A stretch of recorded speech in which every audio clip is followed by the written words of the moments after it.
नमस्कार दोस्तों, स्वागत है आप सभी का एक बार फिर से आपके अपने YouTube चैनल स्टडी टूल्स में। तो जैसा कि हम लोग मैथ की सीरीज़ को आपके कहने पर फिर से आगे बढ़ा रहे हैं और हम लोगों ने जहां पर इसको रोका हुआ था वहीं से इसको कंप्लीट करेंगे। तो हम लोग त्रिभुज पढ़ रहे थे, प्रश्नावली 6.4, उसी में क्वेश्चन नंबर 6 तक हम लोगों ने किया था। इस वीडियो में हम क्वेश्चन नंबर 7 के बारे में चर्चा करेंगे, जो कि आपका एनसीईआरटी के बुक नंबर 58 पे, ये जो बुक है आपका एनसीईआरटी कक्षा 10 का, इसके जो है 58 नंबर पेज पे दिया गया है। यहाँ पर आप देख सकते हैं, अगर आपको न दिख रहा हो तो बिना देरी किए चलो इसको हम सॉल्व करते हैं। तो देखिए, जैसा क्वेश्चन दिया गया है कि सिद्ध कीजिए कि एक वर्ग की किसी भुजा पर बनाए गए समबाहु त्रिभुज का क्षेत्रफल उसी वर्ग के एक विकर्ण पर बनाए गए समबाहु त्रिभुज के क्षेत्रफल का आधा होता है। तो इसमें बात किसकी हो रही है दोस्तों? वर्ग की हो रही है। और इसमें कहा क्या जा रहा है कि उस वर्ग की एक भुजा पर बनाया गया क्षेत्रफल उसके विकर्ण से बनाए गए क्षेत्रफल का आधा होता है। ये हमको प्रूफ करना है। तो पहले इसका हम चित्र बना के समझते हैं। तो देखिए, वर्ग की बात कही जा रही है, तो पहले हम इसमें एक रफली वर्ग बना लेते हैं। तो देखिए, मैं एक फ्री डायग्राम बना रहा हूँ क्योंकि मेरा ऑलरेडी ड्राइंग में हाथ तंग है। ठीक है, तो आप समझ जाइएगा। तो हम मान लेते हैं कि ये है हमारा वर्ग ए, बी, सी और डी। यहाँ तक क्लियर है? अब देखिए, उसके बाद क्या कह रहा है इसमें कि इस वर्ग के एक भुजा पर बनाया गया समबाहु त्रिभुज। तो हम मान लेते हैं कि इस वर्ग की इस भुजा BC पर एक समबाहु त्रिभुज ड्रा किया गया है। तो इसको हम इस तरीके से बना लेते हैं। इसका ABCD है, तो यहाँ पर हम इसको E मान लेते हैं। तो ये हो गया समबाहु त्रिभुज। ठीक है दोस्तों, फिर क्या कह रहा है कि उसी वर्ग के एक विकर्ण पर, तो इसी वर्ग का विकर्ण क्या होता है? तो देखिए, दो सम्मुख बिंदुओं को जब हम आपस में मिला देते हैं तो विकर्ण बनता है। तो आप चाहें तो B से D को मिला के ऐसे विकर्ण बना के त्रिभुज बना लें, या फिर A से C को। तो मैं A से C को मिला के बनाता हूँ। आप चाहें तो इसका उल्टा ही बना सकते हैं। तो A से C को मिलाया और यहाँ पर हमने इसको आगे बढ़ा के मान लेते हैं F E है, तो इसको F मान लेते हैं। F खींच के इस एक त्रिभुज बना दिया और ये त्रिभुज का नाम हो जाएगा ACF। ठीक है, यहाँ तक कोई दिक्कत तो बताइएगा। जी हाँ, क्लियर दिख रहा है। तो देखिए, ये दोनों त्रिभुज बन गया। तो हमको इसी में दिखाना है कि इस वर्ग के एक भुजा पर बनाया गया इस त्रिभुज BCE का जो क्षेत्रफल होगा वो इसके एक विकर्ण पे द्वारा बनाए गए त्रिभुज ACF का आधा होगा। तो क्योंकि हम थ्योरेटिकल क्वेश्चन कर रहे हैं दोस्तों, तो पहले हमें इसको थ्योरी की तरह लिखना होगा। लिखेंगे क्या? जो हमें चित्र में दिखाया जा रहा है। तो आप जल्दी से हेडिंग डाल लीजिए कि दिया है हेडिंग डाल लीजिए। फिर जो आपको इस चित्र में दिख रहा है उसको आपको लिखना है। तो दिया है में देखिए आप क्या लिखेंगे। सबसे पहले वर्ग दिख रहा है क्या? ABCD। तो लिखिए, दिया है वर्ग ABCD में क्या है दोस्तों? भुजा BC पर, आप लोग लिखते जाइए, भुजा BC पर त्रिभुज कौन सा है? BCE। त्रिभुज BCE तथा विकर्ण कौन सा दोस्तों? विकर्ण AC पर क्या है? ये त्रिभुज का सिंबल और त्रिभुज का नाम लिख दीजिए, ACF। त्रिभुज ACF क्या है? दोनों समरूप हैं। क्या कहते हैं? दोनों समबाहु हैं। दोनों समबाहु त्रिभुज हैं। आप चाहे तो सिंबल बना के भी लिख सकते हैं। तो क्या इस चित्र में और कोई जानकारी प्राप्त हो रही है? तो नहीं हो रही है। हमको बस ये दिख रहा है कि ये एक वर्ग है। वर्ग की भुजा BC पे त्रिभुज बन रहा है कौन सा? BCE। और वर्ग के विकर्ण AC से एक त्रिभुज बन रहा है ACF। इतना चीज़ हमको दिख रहा है। तो देखिए दिया है के बाद क्या लिखते हैं कि जो हमको प्रूफ करना है। तो अब अगला हेडिंग लिख लीजिए प्रूफ, या फिर आप लिख सकते हैं सिद्ध करना है। प्रूफ लिखेंगे, आप सिद्ध करना है भी लिख सकते हैं, कोई दिक्कत नहीं है। तो प्रूफिंग में जो क्वेश्चन में कह रहा है वो हमको सिद्ध करना है। क्या कि किसी भुजा पर बनाए गए समबाहु त्रिभुज का क्षेत्रफल। तो भुजा पे कौन सा त्रिभुज बन रहा है दोस्तों? त्रिभुज BCE। मतलब कि हमें प्रूफ करना है कि एरिया मतलब कि क्षेत्रफल त्रिभुज BCE बराबर क्या? वर्ग के एक विकर्ण पर बनाए गए समबाहु त्रिभुज का क्षेत्रफल का आधा। तो वर्ग के विकर्ण पे कौन सा त्रिभुज बन रहा है? ACE, इसके आधे के बराबर, मतलब कि 1/2 एरिया त्रिभुज ACF। ये हमको सिद्ध करना है। क्या यहाँ तक कोई दिक्कत है तो बताइएगा, ठीक है। अब अगर आप चाहें तो जैसा कि हम लोगों ने पहले पढ़ा हुआ है प्रमेय 6.6, तो उसमें क्योंकि हम अनुपात पढ़ते हैं ना, तो इसको हम अनुपात के रूप में लिख लेते हैं। कैसे?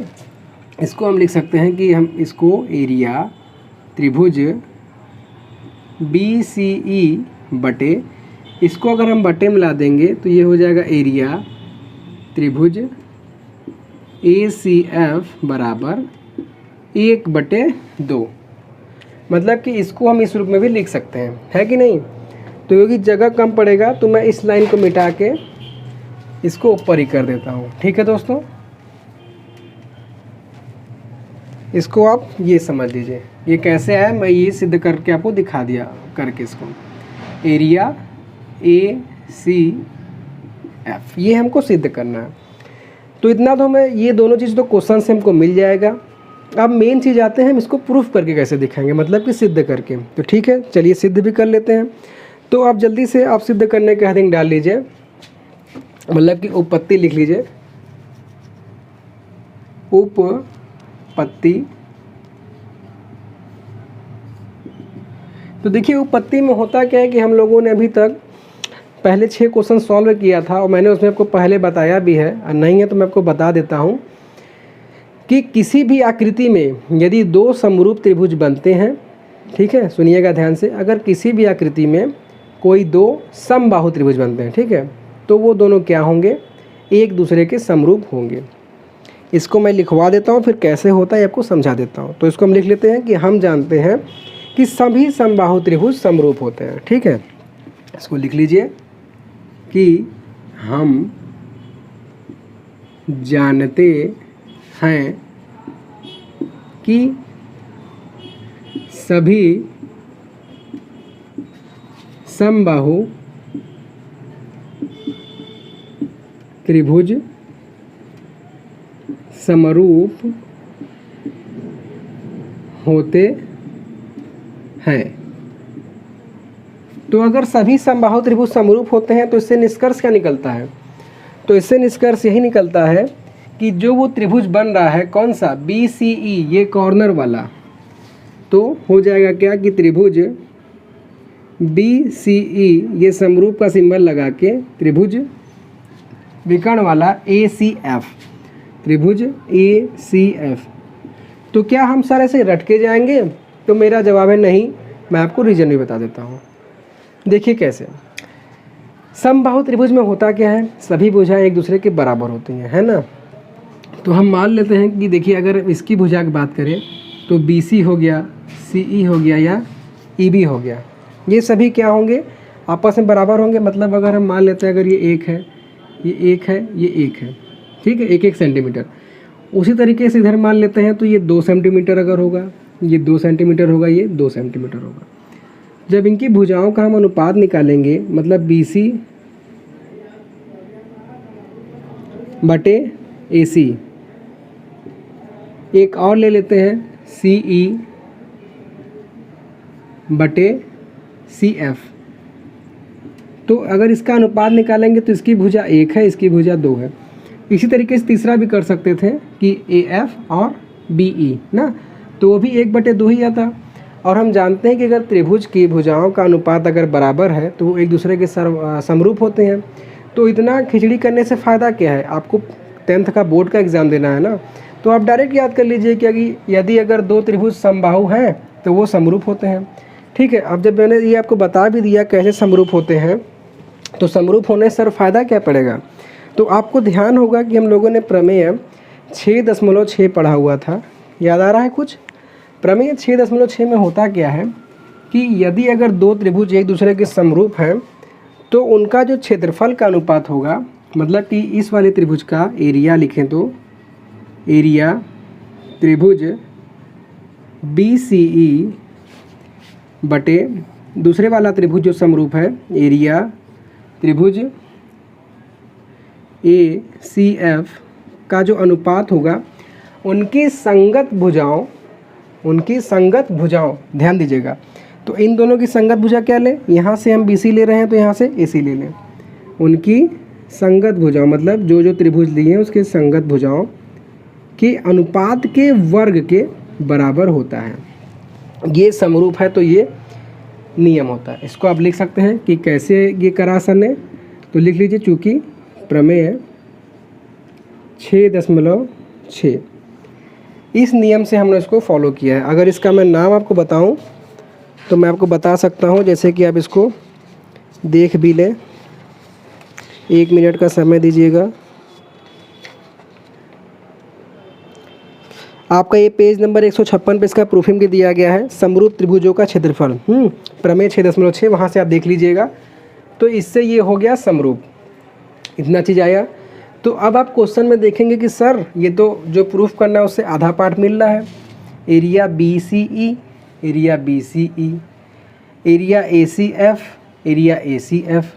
अब किसी तरीके से सर आप इस BC बटे AC को इसके बराबर कर दो तो हमारा काम हो जाएगा, है कि नहीं।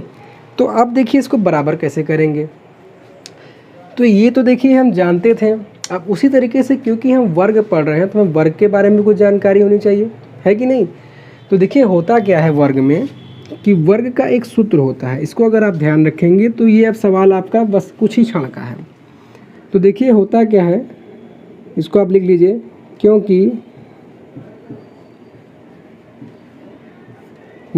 सूत्र लिखिए, क्योंकि सूत्र वर्ग का विकर्ण जो है बराबर होता है करणी में 2 गुणे भुजा के। भुजा कौन सी, वर्ग की भुजा के। वर्ग का विकर्ण करणी में 2 गुणे वर्ग की भुजा के बराबर होता है। तो वर्ग का विकर्ण क्या है, वर्ग का विकर्ण है AC। ये मैंने आपको समझाने के लिए केवल नंबर दिखाया था, इसको आप समझ मत लीजिएगा। विकर्ण है AC, तो यहाँ से AC बराबर हो जाएगा करणी में 2, भुजा इसमें मान लेते हैं BC। कोई दिक्कत, कोई भी भुजा लेना है, लेकिन क्योंकि यहाँ पर AC BC का उल्लेख है इसलिए हमने इसको लिया। तो अगर अब इसको हम समीकरण 1 मान लेते हैं तो समीकरण 1 से AC के इस मान को इसमें रख दें। तो आपको दिख रहा है कि नहीं कि मैं मिटा दूँ ऊपर। तो देखिए समीकरण 1 से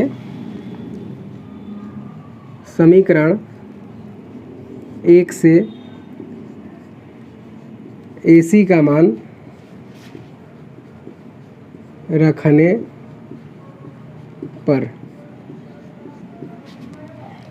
इसको आप समीकरण 1 मान लीजिए और इसको मान लीजिए 2 में। अरे यहाँ लिख लीजिए समीकरण 1 में, ठीक है। तो देखिए होता क्या है, ये आपका हो गया एरिया त्रिभुज BCE बटे एरिया त्रिभुज ACF बराबर BC को BC रहने दीजिए, क्यों डिस्टर्ब कर रहे हैं बेचारे को, और AC की जगह लिख दीजिए करणी में 2 गुणे BC, करणी में 2 इंटू BC, और ऊपर लगा रहने दीजिए वर्ग जो कि लगा था। तो हम देखा BC से BC कट गया, तो BC ऊपर जब कट गया तो अंदर बचा 1 और नीचे बचा करणी में 2, दोनों का हो जाएगा स्क्वायर। अब आपका उत्तर तो सामने आ गया, जो बच्चे समझदार हैं वो उनका तो उत्तर आ गया कि सर ये तो मिल ही रहा था, वर्ग करेंगे तो ये करणी हट जाएगा। तो आप यहाँ से डायरेक्ट इसके जगह 1/2 लिख सकते हैं, लेकिन क्योंकि मैं यहाँ सभी बच्चों का ध्यान मुझे देना है तो जिन लोगों को नहीं आ रहा है वो कुछ क्षण और थोड़ा देख लीजिए, ठीक है, ज़्यादा देर नहीं, बस 2 मिनट आपका मैं और लूँगा। आपको मैं ये स्टेप भी समझा देता हूँ कि इसको कैसे हम सॉल्व करेंगे। टोटल का वर्ग है, तो इसको आप लिख सकते हैं 1 का वर्ग बटे करनी में 2 का वर्ग। तो जब हम 1 का वर्ग करेंगे तो 1 आएगा, और करनी में 2 का वर्ग है तो करनी का मतलब क्या होता है, 2 के घाते 1/2। ठीक है, ये तो हमारा करनी का मान हो गया और ये ऊपर लगा हुआ था 2। तो इसको जब हम सॉल्व करेंगे तो 1/2 ये हो जाएगा 1/2 × 2, दोनों का आपस में गुणा हो जाएगा। 2 से 2 कट गया तो ये हो गया 1/2 के पावर 1, मतलब कि 1/2। तो इस तरीके से आप चाहें तो इसके बाद ये स्टेप डायरेक्ट लिख सकते हैं, लेकिन जिनको नहीं समझ में आया उसके लिए मैंने पूरा एक्सप्लेन कर दिया। तो यहाँ से हो गया, इसका वर्क करेंगे और आपका आंसर ये आ जाएगा, एरिया त्रिभुज BCE बटे एरिया त्रिभुज ACF बराबर 1/2। तो इस तरीके से दोस्तों आपका एक क्वेश्चन सॉल्व हो गया। तो आशा करता हूँ कि आप लोग को समझ में आया होगा और आपको पूरा सब क्लियर एकदम दिख रहा होगा। वीडियो थोड़ी लंबी तो हो गई है, लेकिन मेन चीज़ समझने में है, ठीक है। तो आज का क्वेश्चन आपको कैसे लगा सॉल्व, प्लीज़ बताइएगा, क्योंकि बहुत दिन बाद हम लोग मैथ पढ़ रहे हैं। आप लोगों को रिकमेंड करने पर अच्छा लगा हो तो प्लीज़ लाइक करिएगा। कोई अगर कमी रह गई हो तो प्लीज़ कमेंट करके अपने टीचर को बताइएगा, आप चाहे दोस्त समझे चाहे भाई समझे, ठीक है। तो मिलते हैं हम नेक्स्ट क्वेश्चन में, जो कि रहेगा इस चैप्टर का लास्ट क्वेश्चन, ठीक है दोस्तों। कोई प्रॉब्लम रहेगा तो आप मुझसे कमेंट के माध्यम से किसी वीडियो के नीचे पूछ सकते हैं। तो ठीक है, धन्यवाद। So thanks for watching.